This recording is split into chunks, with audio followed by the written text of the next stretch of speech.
Hello everyone. This week we thought we would try a different style of video and bring a character build idea to the PF2e community. If you like what you see here, please drop a like and comment what builds you would like to see from us in the future. This build will be presented without using any variant rules, but at the end of the video I will present recommendations and ideas for dual class and free archetype builds. And the builds themselves will be linked through Pathfinder2e in the description in case you want to use them in your game. This week, I'll be showing you my take on a character build for future Trunks from the Dragon Ball Z anime. So to get things started, we want to take the human ancestry, the monk class, and the time traveler background. Time traveler is a rare background, so be sure to confirm with your game master before taking this background. If you cannot take the time traveler background, martial disciple is an excellent alternative. For ability scores, you want to have a 14 strength, 18 dexterity, 12 constitution, 14 intelligence, 10 wisdom, and 10 charisma. The high dexterity reflects Trunks' ability and speed, while the relatively low strength reflects his power relative to other Saiyans like Vegeta and Goku. But what he lacks in pure strength, he makes up for with smarts, hence the above average intelligence, since his mother and grandfather are scientific geniuses who own Capsule Corp. The higher intelligence will also be handy for later. For skills, we definitely want to take acrobatics, athletics, and intimidation. For this build, these three skills will be legendary by the end, and any other skills you get, which won't be many, will only be trained. However, as a human, we can mitigate this issue a little later. For heritage, we take the versatile heritage for an extra general feat, taking fleet for the extra movement speed. But you could make a good argument for Aasimar or Aphorite heritage, since half of Trunks' lineage is from another planet. Aasimar will eventually give you the ability to fly, which is an important skill for a Z-Warrior, but we will gain access to this ability another way for this build. And Aphorite enhances your cognitive abilities, letting you find weaknesses in your opponents. For level 1 Ancestry feat, we take Natural Ambition for an additional class feat, meaning that at level 1 we can take both Key Rush and Key Strike, gaining 2 focus points to start with as well. The extra focus point is important, since you will soon see that this build is fairly focus spell reliant. Additional features at level 1 are Bend Time. If you choose the Time Traveler background, which lets us become quickened once per day for an additional stride action. Trunks is extremely fast, so this is perfect. Additionally, we get the Flurry of Blows action, which lets you make 2 strikes for a single action once per round, which is excellent action economy, as well as Powerful Fist, which upgrades the damage die for our unarmed strikes from a D4 to a D6, as well as allowing us to strike without taking a -2 penalty from making lethal attacks. Our level 2 class feat is a choice between Stunning Strikes and Brawling Focus. I chose Brawling Focus since it grants this critical specialization effect for brawling attacks, which causes our target to be slowed up 1 upon landing a critical strike. Stunning Strikes allows us to force our target to make a fortitude save against being stunned 1 on a failure or stunned 3 on a critical failure. Keep in mind that this is an incapacitation effect, so enemies that are higher level than us will treat their save results as 1 degree better, meaning a boss will never critically fail this save. Skill feats for this build are mostly preference, but we definitely want to focus on things like Quick Jump or Catfall that make us more mobile in combat. At level 3, we take an Acrobatics skill increase, as well as the Toughness general feat to get an additional hit point every level. Saiyans are extremely tough, after all. Additionally, at this level, we get Incredible Movement, which grants us an extra movement as long as we are unarmored, allowing us to eventually cap out at a speed of 60 at level 19. We also gain Mystic Strikes, which make our unarmed strikes magical for getting around physical resistance on our enemies, even without having potency-etched hand wraps of Mighty Blows. It's at 4th level that 14 Intelligence comes into play. We forego a class feat at this level in favor of the Magus Dedication, which won't do all that much for us at the moment, but there's a pretty nice payoff later. Plus, cantrips are nice. For our skill feat, I chose Catfall, since this build gets the ability to fly later on, but again, feel free to substitute whatever you feel like here. At level 5, we get our first set of ability boosts, and we'll be boosting Strength, Dexterity, Constitution, and Wisdom. Strength, Dex, and Con are for obvious reasons. Say it with me. Saiyans are tough. But the Wisdom is to boost our mental defenses, since we are fairly susceptible to mental effects up to this point. Additionally, we boost our Athletics skill here, and we take Clever Improviser for our Ancestry feat to become decent at everything, and allowing us to take trained actions even if we are untrained. Additionally, our proficiency with perception and unarmed strikes increases to expert. At 6th level, things get a bit more interesting. We get Ki Blast, which is a focus spell that fires a cone of pure ki that gets larger and more powerful the longer we charge it. Can someone say burning attack? For our skill feat, we take Powerful Leap for longer hops. Moving on to 7th level, we boost acrobatics to master proficiency, and we take the Feather Step general feat. Being able to step in difficult terrain can save your bacon in certain situations. In addition, we boost our reflex saves to master, and we get a base +2 to our unarmed strike damage. Enjoy.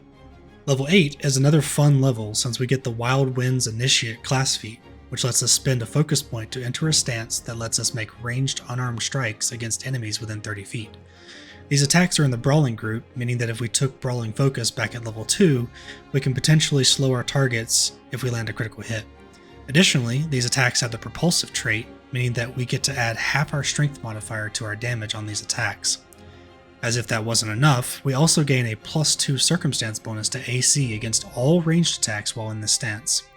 Very powerful, and there's just something so quintessentially Dragon Ball about spamming Ki Blasts at an opponent before following up with closing the gap and punching them in the face. Plus, you can use these attacks when you flurry of blows. What's not to love? Also, we take the Kip Up skill feat here because standing up from prone can be dangerous and saving our action feels good. At 9th level, we boost our athletics skill to master and take the incredible improvisation ancestry feat to give ourselves a +4 to any one skill check per day, for when you really need to pass that drug test. Additionally, we gain metal strikes, which make our unarmed strikes gain the silver and cold iron properties, as well as a proficiency boost to our class DC. At 10th level, we get our second set of ability boosts, and naturally, we boost strength and dexterity, but we also boost our constitution and wisdom for more defense, since these boost 2 of our saving throws. For our class feat, we take yet another focus spell, this time Wind Jump, which grants us a flying speed for 1 minute. We have to land at the end of every turn or we fall. Good thing we have Catfall and master proficiency in acrobatics so we can fall up to 50 feet with no consequences. Additionally, it's a good idea to take aerobatics mastery for more flight maneuverability since we now have a flying speed. 11th level is a bit boring. Boost our intimidation skill to expert, or arcana if you would like more mega spell slots down the line. Die Hard for our general feat makes us even harder to kill, and we bump our fort saves to master. Something to note, at this level, our Wind Jump focus spell lets us make a DC 30 acrobatics check at the end of our turn to avoid falling. We're really flying now. At 12th level, we'll forego our class feat again for basic mega spellcasting, giving us a 2nd level and a 3rd level spell slot. We will also take the spell Horizon's Thunder Sphere, because not only is it anime as hell, it is basically Paizo's take on a Kamehameha wave. Spam this to your heart's content, or at least until your spell slots are gone. Then we take Intimidating Prowess to get a bonus to intimidation checks based on our strength score, as well as being able to ignore language barrier penalties. Hope the baddies have strong bladders. 13th level gets us another boost to intimidation, as well as master proficiency in unarmed defense and unarmed strikes. Our training is paying off. For our ancestry feat, we will take Bounce Back to avoid taking the wounded condition once per day. Saiyans are tough, and they only get stronger when they survive a near-death experience.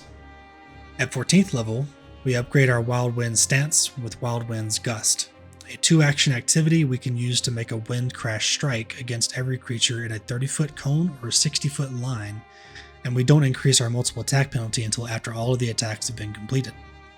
This can be ridiculous against crowds of lower level enemies.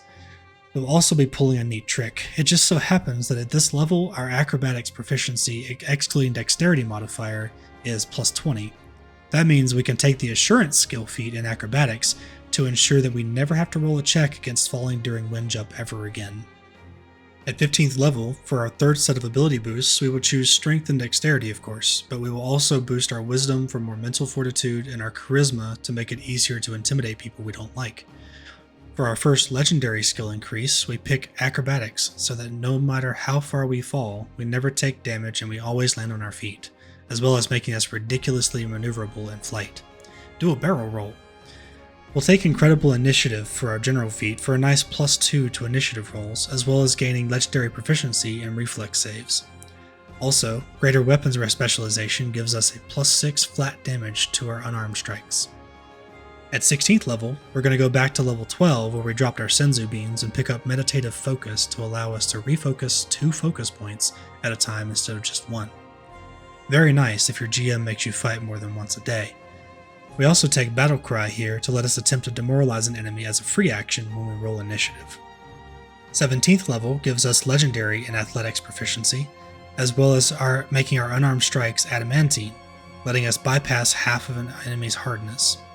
We also get Legendary and Unarmed Defense, and we will pick up Heroic Presence for our final Ancestry feat, allowing us to buff our allies with temp HP and a bonus to will saves against mental effects. Very nice. Finally, 18th level is the best level so far, and I'm sad it took us so long to get to this point. For our class feat, we take Key Form, which lets us cast a focus spell to go Super Saiyan. Our hair turns blonde and crackles with Ki energy. We can fly for real now, our strikes deal an additional 1d6 force damage, creatures that start their turn adjacent to us take 2d6 force damage with no save, and we can spend an action to expand our damaging corona to 30 feet. This is our penultimate form.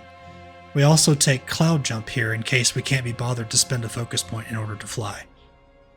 19th level is relatively lackluster compared to everything that just happened, but we do get Legendary Proficiency in Intimidation, the Fast Recovery General feat to heal faster naturally, and Perfected Form so that our first strike of the turn will almost always hit since we get a 10 on our attack roll if we roll lower. Well, would you look at that? We made it all the way to level 20. Our final set of ability boosts are to Strength and Dexterity, naturally, as well as Constitution and Charisma for some more well-rounded goodness. We're going to grab the Scare to Death skill feat so that puny mortals might die from fright at our overwhelming ki and massive pecs. For our Capstone Monk feat, we're picking Golden Body to go even further beyond. Our Unarmed Strikes gain the Deadly D12 trait, and we get Fast Healing 20 as long as we have at least 1 HP.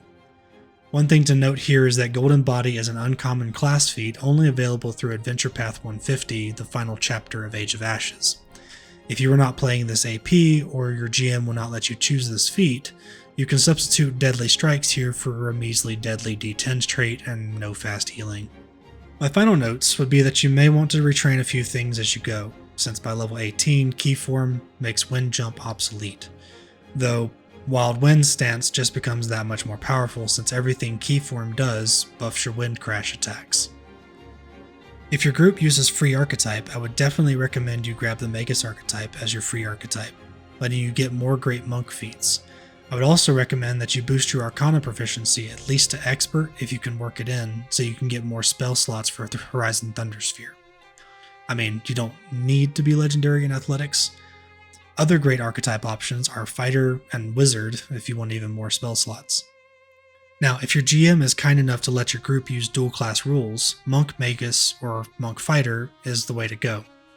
You can still get Magus archetype by substituting class feats if you want to keep your Kamehameha wave, and Fighter does have great action economy options. Personally, I like the chunkier hits you get from slapping somebody in the face with a fist covered in arcane energy. Links to the build will be in the description. And if you enjoyed this video, please like and subscribe, and leave us a comment to let us know what build you want to see us to do. See you next Saturday.